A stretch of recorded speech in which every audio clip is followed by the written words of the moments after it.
In this video, I'll show you how to play Roblox on your smart TV. The first method is to install Roblox directly on your TV.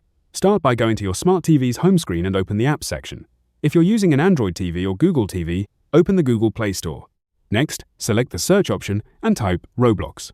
If Roblox is available for your TV model, you'll see it in the search results. Simply select it and install the app to start playing. Keep in mind that Roblox is not supported on every smart TV. If you search for Roblox and don't see the app available, you'll need to use an alternative method. The second method is to connect a gaming console that supports Roblox. Devices such as PlayStation and Xbox allow you to download and play Roblox on your TV. Just connect your console to the TV using an HDMI cable, install Roblox on the console, and launch the game. Unfortunately, some devices, such as the Nintendo Switch 2, do not currently support Roblox.